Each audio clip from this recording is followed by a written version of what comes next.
We begin our drama with a chase between Park Tae-jung, on his bike, and a man in a yellow car. Tae-jung vows to take revenge on the other man, even if it kills him. We then shift to the past. Tae-jung is making deliveries across the city. A rich couple in a snazzy, red car drops one of his parcels on purpose, spilling the food. They think he's another delivery man who bumped shoulders with the woman. Tae-jung drives his bike in front of the car and forces them to pay up. Tae-jung then brings his little brother some food. They talk about the new cafe Tae-jung is planning on opening and about Tae-jin's upcoming exams. Back home, Tae-jin starts a live video of him studying, and Tae-jung sets up a beautiful garden on the rooftop of his cafe with his friends. His girlfriend Suji stays the night. In the morning, Tae-jung heads out in his deliveries. He offers a helping hand to an old woman who needed her suitcase moved and even leaves a kind note by someone's houseplant, telling them how to care for it. While having a snack, he sees an abandoned phone ringing opposite the convenience store. A woman calls and asks Tae-jung to bring her phone to her, even offering to pay him. She gives him an address which leads him to a tunnel. The woman tells him to leave the phone inside a phone box in the tunnel, where he finds his payment. He then drives away. Back home, Tae-jung and Tae-jin pay their respects for their mother's death anniversary. However, that evening things change. Cops storm Tae-jung's cafe and arrest him for rape and murder. Turns out, a woman's dismembered body has been found in a tunnel near the Han River, and Tae-jung is their prime suspect. Tae-jung is kept in custody. Suji hires a lawyer for him and visits Tae-jung in prison. Since the time of death of victim isn't fixed, the lawyer tells Suji and Tae-jung's friends to get his whereabouts from over 2 days. They collect receipts and CCTV footage, and the lawyer seems optimistic. During the trial, the prosecution points out that Tae-jung made a delivery at the victim's house and stayed longer than he needed to. Tae-jung recalls moving the plant and leaving tips for the owner. The prosecutor then shows footage of Tae-jung dragging a suitcase up a hill. This was when he helped the old woman, but she's not visible in the footage. Turns out, this same suitcase was found near the victim's body and might have been used to transport it. The prosecutor then brings up the incident with the phone and tunnel, which also turns out to have been the victim's phone. Further, Tae-jung's DNA has been found inside the victim's body. In one of the evidence photos of the murder scene, Suji notices Tae-jung's bracelet on the floor. Unfortunately, this is too much evidence against Tae-jung and he is dragged away. Later, Tae-jung's lawyer quits and even Suji begins to doubt him. She removes her matching bracelet and leaves. In the end, Tae-jung is sentenced to jail. Soon, a public defender named Kim Sang-rak comes to see Tae-jung. He says he found the case against him suspicious and promises to help. In return, Tae-jung tells him that he's remembered that he dropped his bracelet in Tae-jin's room. Sang-rak agrees to go visit his brother. Tae-jung continues to face issues in prison. He gets dragged to the prison's boss, Yeo Deok-soo, and even gets assaulted by other inmates. Kim Sang-rak returns with bad news. Tae-jin has killed himself, leaving a note that said everything was too overwhelming. Tae-jung is absolutely broken after this and tries to commit suicide multiple times. Ultimately, another prisoner named No Young-sik, who is also the altar server in the prison's church, approaches him. He offers some comfort and tells Tae-jung to keep himself busy and find a way to survive. After this, Tae-jung starts to work out, study, and even garden. A montage shows that the bullying and beatings continue, but Tae-jung becomes stronger and even earns several different certificates because of the studying he's doing. He even starts reading the Bible. The scene shifts to 5 years later. We are introduced to Johan, a mysterious man who has a Professor X-like setup which gives him access to thousands of security cameras. On the phone, he tells the other person that he will take care of the situation. In prison, a kind guard strikes up a conversation with Tae-jung and even asks him to take care of one of his plants. No Young-sik comes over and gives Tae-jung his bracelet and some cake. He reveals that he's getting out that day. As he's leaving, both of them thank each other for the support they received. Tae-jung replaces Young-sik as the altar server. When a new inmate arrives and gets all beaten up, Tae-jung tries to offer him some cake and the Bible that Young-sik gave him. The boy's story comes tumbling out and it's eerily similar to Tae-jung's. He also found a phone, tried to return it, and ended up framed for a crime he didn't commit. He was also approached by a public defender and later informed that the lawyer found that his mother had killed herself. Tae-jung can't stop thinking about it. In the morning, the young man is found dead, having suffocated himself with the pages of a Bible. Tae-jung contacts the public defender Kim Sang-rak, pretending to have new information. He then confronts him about the other inmate and soon, the lawyer pretty much admits he killed Tae-jin and the other inmate's mother. When he leaves, Kim Sang-rak makes a phone call and tells someone they need a clean-up. Later, Tae-jung tells the prison's priest that he can't be his altar server anymore. We then see him pull a nail out from one of the church's pews. Later we see an auction. A sculpture by an artist named Arlali is currently being bid on. Johan, as an online bidder, bids on the piece. He competes with a man named Chairman Shin Myung-ho. During a break, Johan gets a call from the chairman. We learn that Chairman Shin is trying to get the sculpture for Johan, as payment for Johan keeping his son out of trouble. Johan is bidding just to see how far the man will go, as a twisted game of sorts. Chairman Shin ends up agreeing to pay 6 billion won for the sculpture. Johan receives the sculpture and adds it to his grand collection of sculptures, which includes many Arlellis. He then calls the chairman and tells him that the scapegoat who took the fall for his son had died in prison. This is the same man who killed himself with the pages of a Bible in the previous episode. During a big company meeting the next day, Johan gets a call from Kim Sang-rak, who tells him he requires a clean-up. In prison, Yeo Deok-soo's men try to beat Tae-jung again. This time, Tae-jung takes them all down and warns Deok-soo to leave him alone. In the city, No Young-sik is trying to run an electronics repair shop. His daughter, Eun-bai, enters the store and takes what little cash he has lying around. They are clearly not on good terms. The priest from the prison soon arrives and tells Young-sik that Tae-jung has returned the Bible. Deok-soo vents his frustration out on an inmate who was talking trash about him. Another prisoner named Do Gang-jae arrives and the two bullies greet each other. Deok-soo is then taken to meet the warden, who asks him to keep things quiet for a while. He says they are under scrutiny due to the recent suicide. Instead, the warden tells Deok-soo that he's assigning 2 white-collar criminals to his cell to make up for it. Deok-soo agrees but later tells one of his men, Jin-young, to attack Tae-jung anyway. Young-sik visits Tae-jung and asks him if everything is okay. Tae-jung confesses that he's planning to escape the prison. We see that Tae-jung has carefully evaluated the facility and decided to escape during the guard's shift change, which occurs at 3:30 p.m. He has a half-hour window in which he can escape, but for that, he needs to be assigned a cleaning job in Zone B of the prison. That evening, Jin-young gets assigned to Tae-jung's cell. He tries to kill him, but Tae-jung wins the fight quite easily. The next day, he sits down with Deok-soo and tells him to stop. Deok-soo refuses and starts attacking Tae-jung, eventually being tossed by a guard and sent to solitary, which seems to have been Tae-jung's goal all along. Later, the kind guard from earlier, Officer Yang, gives Tae-jung some green sponge that he asked for in order to decorate the church with flowers. Tae-jung hides a bit of that sponge inside a flower plot, which he keeps in the storage closet. He then attacks one of the inmates working in Zone B and secures the cleaning job for himself. When he gets the keys to the zone, he makes a mold of them in the green sponge, fills it with glue, and then hides it in his garden. Meanwhile, one of Johan's men arrives at the prison, disguised as a doctor giving vaccines to the inmates. While everyone else goes to the infirmary for the vaccines, Tae-jung stays behind at the mechanical workshop area to fix one of the guard's car engines. When the guard leaves for lunch, Tae-jung uses the workshop tools to carve out a set of keys from the molds he made. On his way back to his cell, Tae-jung finds himself ambushed by Do Gang-jae and his men. Gang-jae offers to team up and take Deok-soo down. Tae-jung refuses and Gang-jae gives him some time to think. In his cell, Tae-jung finds a guard waiting for him.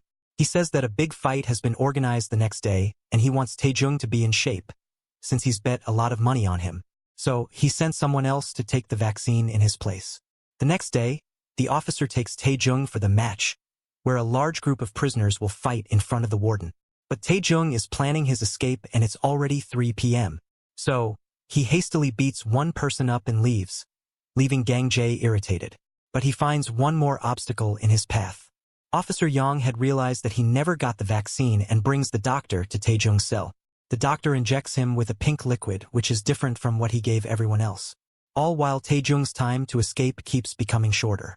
As the doctor heads out, he sends a text message to someone saying that it will all be over in 30 minutes. After they are gone, Tae-jung uses the nail he took from the church to create a small short circuit. When the guards go to check it out, he uses his keys to steal a guard security guard and to take civilian clothes from the storage area. He wears these under his prison uniform. While hiding from a guard, Tae-jung suddenly feels a stab of pain. He then goes to a different room and climbs into the vents. Outside the prison, Officer Yang sees no Yong-sik waiting. He assumes he wanted to see someone and Yong-sik says he missed the window of visitation time. Inside, Taejung manages to reach the outside of the police station where civilians are waiting. He leaves the building but is suddenly overcome with dizziness and falls. Back in his wealthy house, Johan comes up with a new plan to entertain himself. He tells his nanny, who seems thrilled by his cruelty, to contact their clients who have a connection with the Ministry of Justice. The prison warden soon gets a visit from the police commissioner, who introduces him to Johan. Johan gives the warden a proposal as well as a bag of gold bars. He tells the warden to send him murderers, rapists, and thieves to play in his game. Meanwhile, Officer Yang looks through the CCTV footage and retraces Taejung's steps. We learn that Taejung didn't actually manage to escape. He wakes up in the infirmary, where the real doctor tells him he had warfarin, rat poison, in his system. Apparently, the vitamins that Yong-sik bought him worked as an antidote and bought him some time. Officer Yang tells Taejung off, saying he treated him too well. The warden lets Deok-soo out of solitary confinement and tells him not to make trouble. Of course, he doesn't listen and rounds up his men to attack Taejung in the infirmary. The fight begins and Officer Yang, who realizes what's happening, raises the alarm. While the guards are fighting with Deok-soo's goons blocking the infirmary doors, Taejung takes down his other men. Then it's finally a showdown between Taejung and Deok-soo. Despite being stabbed multiple times, Taejung manages to take Deok-soo down and cuts his ear off. Taejung is sent to solitary where he has a vision of Taejin and apologizes to him. Soon, Taejung and other prisoners are forcibly taken from their cells and transported in trucks to a different location. When they wake up, Johan brings them out and tells them this is the land of opportunity. In a flashback to 5 years ago, a man named Baek Do-kyung murders Chu Na-young and then calls his father for help. Elsewhere, a number of men in suits attend an event celebrating an investment firm named GA Investment, which has won the bid to be in charge of national data security. 3 of these men badmouth the firm and the way it won the deal. Johan goes over there and makes it clear that the company's core was always data security. They are stunned to learn that he's the CEO. One of them points at Johan and later, Johan's assassin cuts the man's finger off. At home, Johan adds the finger to one of his sculptures. He then gets a call from Assemblyman Beck, who wants to get Do-kyung out of trouble. In return, Johan tells the assemblyman to buy him an art piece. Johan then gets to work. His team of cleaners go to the scene of the crime and set up cameras that allow Johan to see the place. They keep Na-young's body in warm water in the bathtub and in the meantime, Johan looks for a candidate to frame through the millions of CCTV footage he has access to. This is how he finds Taejung. Johan carefully follows Taejung's routine and even has his crew collect his DNA, including a used condom the morning after Taejung and his girlfriend spend the night together. He keeps a sick plant in the building where Taejung delivers food to ensure that he will spend more time inside and also makes a replica of his bracelet. Everything goes smoothly and Taejung is soon arrested. At present, the prisoners arrive at Johan's compound. There, they receive a lavish feast and individual rooms marked with numbers. Taejung stays in room 9, although he doesn't sleep. Instead, he sneaks out and tries to find an escape. Sadly, he gets caught by Johan himself. Johan tells him there will be a match the next day and a special reward for the winner. When he returns to his room, Ji-young, the man who tried to assassinate Taejung and has now developed some respect for him, takes Taejung to see Deok-soo. Deok-soo's men are about to attack him when Johan's guard force them to stop. In the morning, the prisoners are called outside. Johan tells the prisoners that they will be engaging in a car race. When one of the prisoners protests this treatment, Johan shoots him dead. Johan reveals that the prize money for the winner is 5 billion won. We then see Do-kyung and another man arrive at Johan's setup. Johan has arranged Fall Guys for both of them, having organized 3 different Fall Guys for 3 of Do-kyung's crimes. The men refer to the Fall Guys as avatars. Johan welcomes them and tells them that the car race is more of a dogfight since there aren't any rules. Johan plans to turn this into a form of entertainment, allowing gamblers to make bets on the dark web. He will then take this idea international and implement it in different countries. In another lavish meal for the prisoners, during which Ji-young approaches Taejung and asks him to form an alliance with him. He knows Taejung has an auto mechanic license. The other prisoners form alliances as well. Gang-jae takes Johan up on his offer for a private consultation. He butters Johan up and offers a long-term partnership. Johan agrees to think about it. Deok-soo then meets Johan and tells him he wants to kill one of the inmates. Johan makes it clear Deoksu can do what he wants during the car race. Meanwhile, Taejung takes a look at Ji-young's car. When one of the prisoners steals another prisoner's car, Gang Jae realizes there are no rules to stop them from stealing the first car. They soon learn that Ji-young's car is a sports car and come for it. Taejung and Ji-young drive away, with Deoksu and Gang Jae both in pursuit. Johan sees that the prisoners are already chasing each other but tells his guards to let it be. After all, 3 cars crash. Johan tells his people to put a stop to the fighting. Ji-young's sports car unfortunately bursts into flames. In the morning, Taejung visits Johan. From Johan's office in a high tower, Taejung gets a good look at the surrounding area and spots a long strip of metal that could work as a ramp. Outside is a road leading away from the factory. Taejung asks Johan why he's doing this and Johan says it's for fun. That night, Taejung works on his car and adds protective armor to it. In the morning, he overhears one of the prisoners saying he swapped his engine for a turbo engine. Meanwhile, Johan gets in touch with Gang Jae and tells him he's taking him up on his offer. He's left a gift in his car to make the race more interesting. Soon, all the cars head out to the racetrack. Johan announces that the first person to complete 20 laps will win. The race kicks off and the man with the turbo engine is the first to lose as his car goes up in flames. Gang Jae and Deoksu end up cornering Taejung's car, but they are surprised to find Ji-young inside. Turns out, Taejung is in car 11 which has gone off track. Johan's drone searches for the car and finds it empty. Taejung then leaps out on a bike. At this point, Johan also remembers that Taejung is the man he framed. Gang Jae finally opens the present Johan left for him, which turns out to be a gun. On Johan's encouragement, Gang Jae goes after Taejung. But Taejung uses a chain to drag a small cylinder behind him which hits one of Gang Jae's tires and takes his car down. Johan announces a change in the rules. Whoever can catch the man on the bike will win. Everyone comes for Taejung, leaving him stabbed and hit by cars but alive. Johan brings out his own sniper and starts shooting at Taejung. Taejung manages to get on his bike and even uses the gas cylinder to destroy Johan's drone. He then drives his bike over the ramp that leads to the outer road to escape. Taejung drives over it and Johan shoots him. After Taejung's grand motorcycle escape from Johan's factory, he washes up on the shore, steals some clothes from a nearby house, and runs towards the city.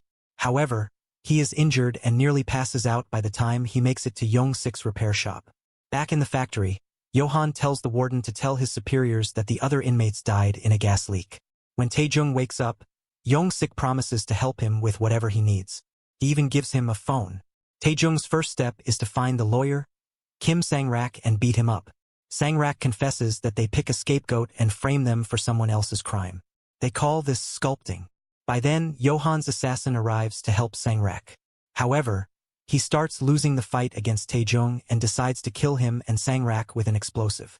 Sang-rak dies but Taejung manages to jump out the window. Johan isn't happy to hear this and turns up to kill the assassin himself. Taejung grabbed Sang-rak's file on his way out, which has information on Johan's new target. It is So Hyun-young, a woman who will be framed for someone else's crime just the way Taejung was. Meanwhile, we are introduced to Detective Hwan, who is surprised to learn that the charges of bribery against him were cleared away by Johan. In return, Johan asks him to track Taejung down. Detective Hwan visits the prison to have a look at Taejung's cell. Officer Yoon, who is himself indignant at not being allowed to investigate the incident, shows him around. As for Johan, he starts working on sculpting So Hyun-young. Taejung decided to keep an eye on her to find the people following her. With Young-sik's help, he creates spy cameras and installs them around Hyun-young's salon. One day, Young-sik's daughter Eun-bai arrives to take money from her father as she normally does. Taejung mistakes her for a thief and pins her down, but Young-sik soon clears it up. She takes Taejung aside and demands he pay rent, for which he uses the money that Young-sik just gave him. She also punches him to make things even. Through the cameras he set up, Taejung spots a suspicious car around Hyun-young. He also notices a biker following her around, which must be how they implicated Taejung's possession of the victim's phone as well. Taejung goes to Hyun-young's salon, but by then, she has left. Her daughter tells Taejung that she found someone's phone and has gone to return it. As he goes after her, Officer Yoon and Detective Hwan turn up at Young-sik's house. They question him about Taejung and try to search the place, but Eun-bai fires up and makes it clear that they can't simply barge their way inside. She forces them to leave and Young-sik asks Officer Yoon not to visit again. So Ha-in-young returns the misplaced phone to a woman in a brown coat who is standing near a food stall, but almost immediately, Tae-jung rushes in on his bike and steals the phone. At home, he shows Young-sik the phone and explains that it belongs to the victim, a young, male pianist who was murdered. Tae-jung calls the most recently called number on the phone and tells the lady on the other end to give him money in exchange for returning it. The woman tells her boss, who agrees and tells his people to kill the thief after the deal. We then see the woman waiting on the street with a bag of cash. Tae-jung calls her and tells her to give the cash to a deliverman who stops in front of her. After she's done that, he tells her she will find the phone on top of some mailboxes. Once the woman has got the phone, Tae-jung follows her on his bike. Meanwhile, Johan learns that his people agreed to pay the thief in exchange for the phone. This was done without his permission, which ticks him off. As a result, he tells another assassin, this one a Chinese woman, to kill the man in charge. She stabs him through the head. Johan tells her to clean up the mess and then leaves. Tae-jung follows the woman all the way to a warehouse. Over there, he steals one of the workers' uniforms and follows the woman. He sees other workers collecting DNA and other evidence from everyday household materials. He takes a video of it on his phone, but his phone suddenly starts ringing when Young-sik calls him and tells him that the Chinese assassin is trying to kill Ha-in-young. With all eyes on him, Tae-jung is forced to fight all the workers off. He then rushes to Ha-in-young's salon and fights the Chinese assassin. Tae-jung manages to hold her off long enough until the police sirens are heard and she runs away. Just as Johan is learning about Tae-jung's trip to the warehouse, he gets a visit from Baek Do-kyung and his father. His father, who seems to be a powerful man capable of finding Johan's address, even when he keeps it hidden, tells Johan to clean up the Tae-jung mess by the end of the week. Johan and Do-kyung even end up exchanging words. Young-sik and Tae-jung bring Ha-in-young and her daughter to Young-sik's house. Since it's not safe there either, Young-sik asks Eun-bai to let them stay at the apartment she shares with her friend. Eun-bai asks Tae-jung for an explanation and he tells her. As a result, she even shares her phone number with her father, which leaves Young-sik overjoyed. When the two go back home, they see a news report about the murdered pianist. Apparently, the prime suspect in the case committed suicide. Tae-jung goes back to the warehouse, where he sees that all the workers and the woman in the brown coat have been killed. He also finds the severed head of the assassin Johan killed and an envelope addressed to him, with a bundle of cash inside. Suddenly, a projector comes on and tells Tae-jung that Do-kyung is the real killer of his case.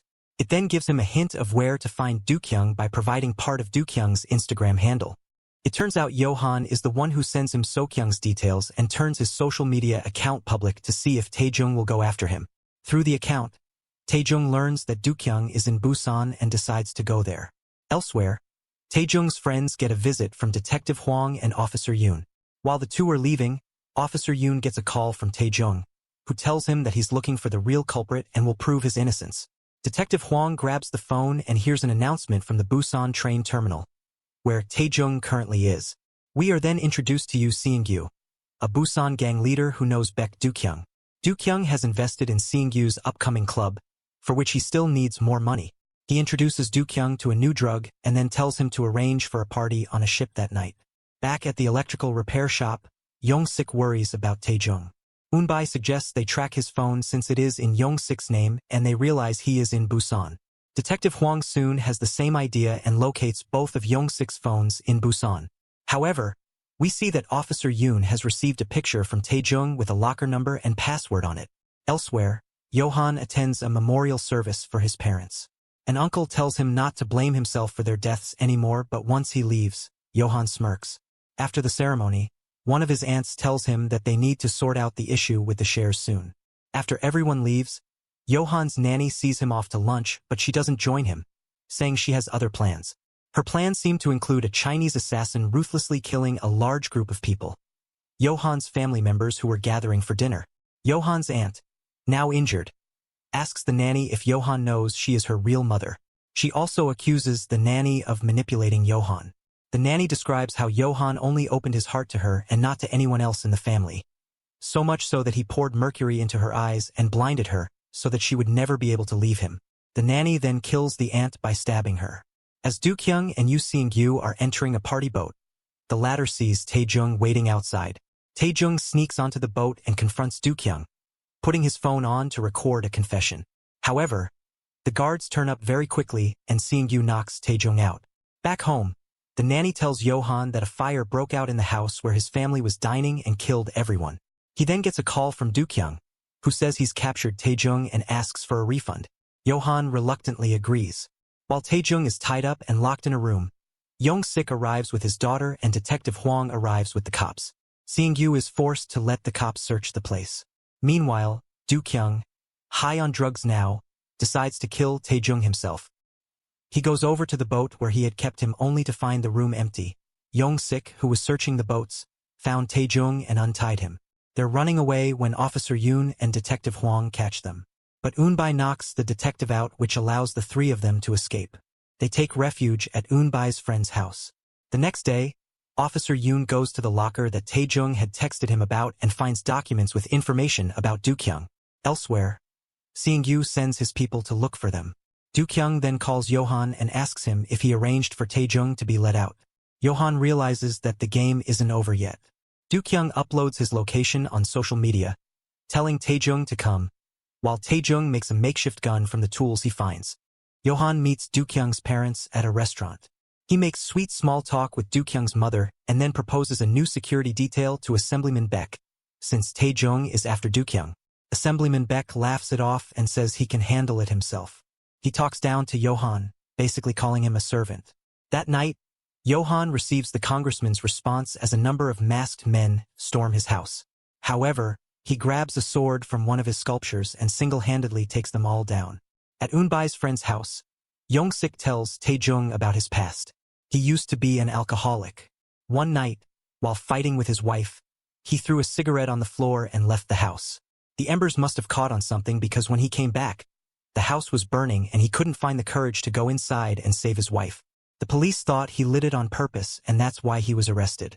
Meanwhile, Johan watches camera footage of Young-sik and Eunbai and wonders why they are helping Taejung. Eunbai then heads out to a shop to buy cigarettes but comes across Detective Hwang in the shop. She quickly leaves, but the detective soon recognizes her and sounds the alarm. The detective and Officer Yoon follow Eunbai's bike, but she manages to lose them and reach the house in time. By the time the officers get there, they see Eunbai and Young-sik driving to the mechanic to get their car. The two behave as if nothing is wrong and claim to have no idea where Taejung is. In reality, Taejung escaped on his bike. Sometime later, Johan meets Eunbai and Young-sik in person and asks them if Taejung paid them to help him. They say he didn't, and when Johan continues to probe, even mentioning Eunbai's mother, she gets angry and tries to punch him. As a result of the ensuing scuffle, Johan injures both Eunbai and Young-sik. As for Taejung, he sees Dookyung's social media post and arrives at the mentioned location where Dookyung, Seung-yu and his goons are waiting for him. When Dookyung refuses to confess, Taejung brings out his nail gun. He takes down most of Seung-yu's people and then fights Seung-yu himself, grabbing his gun in the process.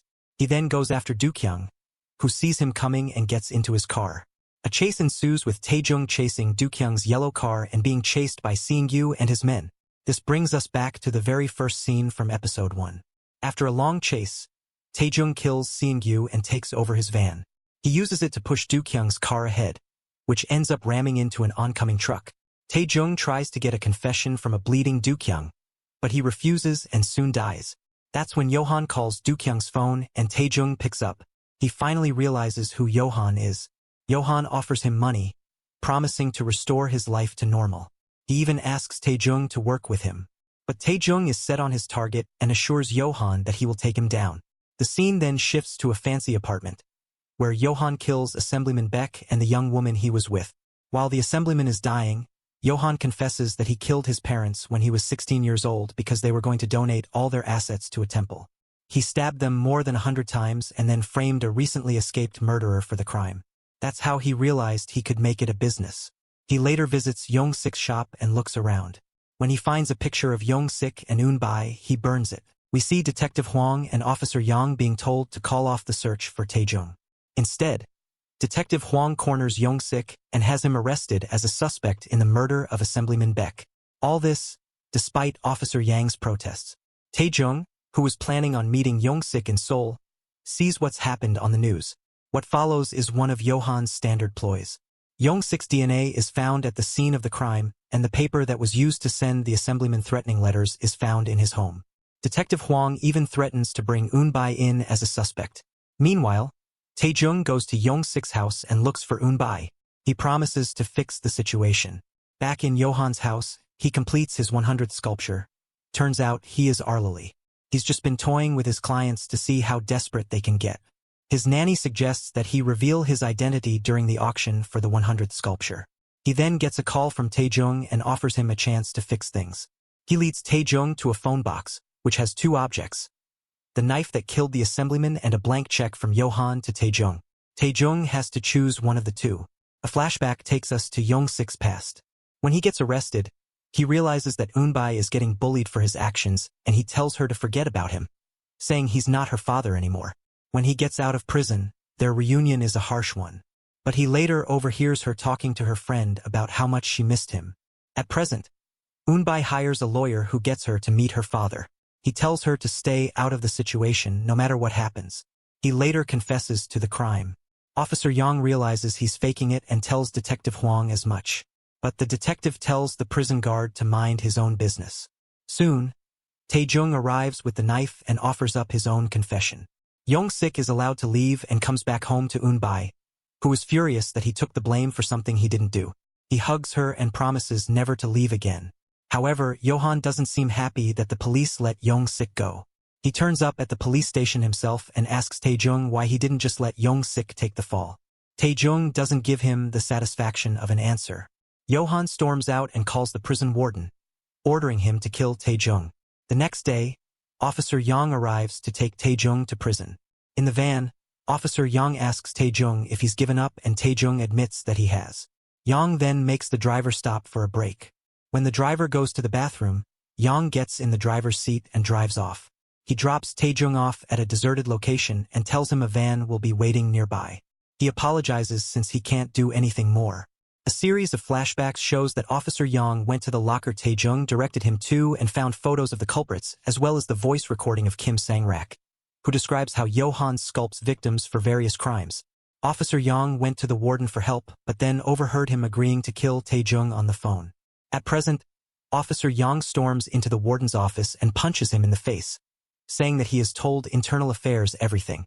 As for Taejung, he reaches the van that Yang told him about and finds Young-sik and Eun-bai waiting for him. They put together some tools and decide to take on Johan together. We see the preparation for the auction of Arlily's 100th sculpture, where Johan's identity as the artist will be revealed. Taejung takes Young-sik and Eun-bin to his mother's old place, where Johan is unlikely to have installed any cameras. Meanwhile, Officer Yang then makes the warden call Johan and tell him that Taepung killed himself. However, Johan seems to realize that the warden is being threatened. Taejung and his friends investigate Arlily and realize that an auction took place every time there was a murder. They find out that the sculptures were payment for covering up the murder. Back at the prison, the Internal Affairs officers arrive, but they take Officer Yang away instead of the warden. The next day, the auction for Arlily's 100th sculpture begins. Johan's nanny bids on it but loses the sculpture to a guest in a private room, who agrees to pay 10 billion won. Johan and his guards enter the room to find a heavily bandaged Do-kyung in a wheelchair. A flashback shows that Do-kyung never died. Taejung visited him in the hospital and struck a deal with him. At present, Do-kyung has the police officers arrest Johan. As he's being escorted out, Johan tells his nanny to call his friend. Surprisingly, Do-kyung gives the police everything he has on Johan, even if it implicates himself. Back at the art gallery, a string of trucks leaves with the Arlily sculptures, heading to Johan's house. With some help from Taejung's friends who create a distraction on the road, Taejung sneaks in as one of the truck drivers. He then tells Eun-bai, who is watching, to go home and stay with her father. When Johan is kept in a holding cell, we learn that his friend is none other than Yeo Deoksu. He and his gang members storm the police station and kill everyone inside, including Detective Huang. Deoksu escorts Johan outside to his car, where the Chinese assassin is waiting. Johan drives to the hospital where he strangles Do-kyung, while the assassin heads towards Young-sik. By the time Eun-bai gets home, the assassin has already stabbed Young-sik and then makes her move on Eun-bai. Back in Johan's house, the workers finish setting up the sculptures and leave, allowing Taejung to hang back. Johan realizes as much and rushes home while Taejung tries to go through Johan's secret room from where he spies on everyone. Unfortunately, an alarm goes off when Taejung takes the hard disk. Taejung runs out only to be confronted by Deoksu. He surrounds Taejung with men and a fight ensues. Of course, Taejung knocks down all of them, including Deok-soo. By this time, Johan arrives and brings his knife out. He reveals that he knew Taejung was coming all along. The hard drive that he stole will erase itself.